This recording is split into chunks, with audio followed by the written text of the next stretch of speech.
ಕಾಂಗ್ರೆಸ್ ಸರ್ಕಾರದ ಗೃಹಲಕ್ಷ್ಮಿ ಯೋಜನೆ ಅತಂತ್ರವಾಗಿದೆ ಎನ್ನುವ ಪರಿಸ್ಥಿತಿ ನಿರ್ಮಾಣವಾಗಿದೆ. ಇದಕ್ಕೆ ಕಾರಣ ಮೊದಲು ಪ್ರತಿ ತಿಂಗಳು ಚಾಚೂ ತಪ್ಪದೆ ಪ್ರತಿ ತಿಂಗಳು ಗೃಹಲಕ್ಷ್ಮಿ ಹಣ ಬರ್ತಾ ಇತ್ತು. ಆದ್ರೀಗ 5 ತಿಂಗಳು ಕಳೆದ್ರೂ ಕೂಡ ಬರ್ತಾ ಇಲ್ಲ ಅನ್ನೋದು ಗೃಹಲಕ್ಷ್ಮಿಯರ ಯೋಚನೆಗೆ ಕಾರಣವಾಗಿದೆ. ಆದ್ರೆ ಯೋಚನೆ ಮಾಡಬೇಡಿ, ನಿಮಗೆ ನಿಮ್ಮ ಗೃಹಲಕ್ಷ್ಮಿ ಹಣ ಇನ್ನು ಕೆಲವೇ ತಿಂಗಳಲ್ಲಿ ಬರುತ್ತೆ. ಎಸ್, ಕಾಂಗ್ರೆಸ್ ಸರ್ಕಾರ ಅಧಿಕಾರಕ್ಕೆ ಬಂದಾಗ 5 ಗ್ಯಾರಂಟಿಗಳನ್ನ ನೀಡಿತು. ಅದರಲ್ಲಿ ಅತಿ ಹೆಚ್ಚು ಜನಪ್ರಿಯತೆ ಗಳಿಸಿದಂತಹ ಯೋಜನೆ ಅಂದ್ರೆ ಅದು ಗೃಹಲಕ್ಷ್ಮಿ ಯೋಜನೆ. ಇದನ್ನ ನಂಬಿ ಎಷ್ಟೋ ಮಹಿಳೆಯರು ಚೀಟಿ, ಗೋಲ್ಡ್ ಸ್ಕೀಮ್ ಹೀಗೆ ಉಳಿತಾಯ ಯೋಜನೆಗಳಿಗೆ ಕೈ ಹಾಕಿದ್ರು. ಗೃಹಲಕ್ಷ್ಮಿ ಹಣವನ್ನ ಉಳಿಸಿ ಅತ್ಯಗತ್ಯ ವಸ್ತುಗಳನ್ನ ಕೊಂಡುಕೊಂಡಿರುವಂತಹ, ಕೊಡಿಸಿರುವಂತಹ ಕುರಿತು ಆಗಾಗ ಈಗ ಸುದ್ದಿ ಆಗ್ತಾ ಇರುತ್ತೆ. ಆದ್ರೆ ಕಳೆದ 3 ತಿಂಗಳುಗಳಿಂದ ಈಗ ಖಾತೆಗೆ ಗೃಹಲಕ್ಷ್ಮಿ ಹಣ ಬಾರದೇ ಇರೋದ್ರಿಂದ ಮಹಿಳೆಯರು ಸಮಸ್ಯೆಯನ್ನ ಅನುಭವಿಸುವಂತಾಗಿದೆ.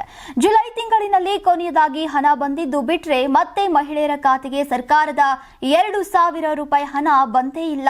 ಕಳೆದ ಆಗಸ್ಟ್, ಸೆಪ್ಟೆಂಬರ್ ಹಾಗೂ ಅಕ್ಟೋಬರ್ ತಿಂಗಳಿನಲ್ಲಿ ಮಹಿಳೆಯರ ಖಾತೆಗೆ ಹಣ ಬರದಿರೋದ್ರಿಂದ ಸಿದ್ದರಾಮಯ್ಯ ಅವರ ಗ್ಯಾರಂಟಿ ಮುಗಿಯಿತೆ ಅನ್ನೋ ಪ್ರಶ್ನೆ ಈಗ ಮಹಿಳೆಯರು ಮಾಡ್ತಾ ಇದ್ದಾರೆ.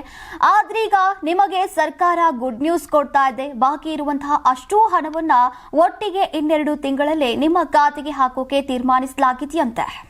ತುಂಬಾ ದಪ್ಪ ಇದ್ದೀರಾ, ಅದರಲ್ಲೂ ಯಾವುದೇ ಸೈಡ್ ಎಫೆಕ್ಟ್ ಇಂದ ಸಣ್ಣ ಆಗ್ಬೇಕಾ? ಎಷ್ಟೋ ಜನ ಹೇಳ್ತಾ ಇದ್ರಿ, ಸರ್ ನಾನು ಜಿಮ್ಗೆ ಹೋಗ್ತಾ ಇದ್ದೀನಿ ಆದ್ರೂ ಸಣ್ಣ ಆಗ್ತಾ ಇಲ್ಲ ಸರ್, ವರ್ಕೌಟ್ ಮಾಡ್ತಾ ಇದ್ದೀನಿ ಆದ್ರೂ ಸಣ್ಣ ಆಗ್ತಾ ಇಲ್ಲ ಅಂತ ಹೇಳ್ತಾ ಇದ್ರಲ್ಲ. 100% ಯಾವ ಜಿಮ್ಗೂ ಹೋಗ್ದಂಗೆ ವರ್ಕೌಟು ಮಾಡ್ದಂಗೆ ನೀವು ಸಣ್ಣ ಆಗ್ಬೋದು. ಪ್ರತಿದಿನ ಬೆಳಿಗ್ಗೆ ಸಂಜೆ 2 ಟೈಮ್ ನಮ್ಮ ಜೀನಿ ಸ್ಲಿಮ್ ನ ಯೂಸ್ ಮಾಡಿ ಯಾವುದೇ ಸೈಡ್ ಎಫೆಕ್ಟ್ ಇಲ್ದಂಗೆ ನೀವು ಸಣ್ಣ ಆಗ್ತೀರಾ.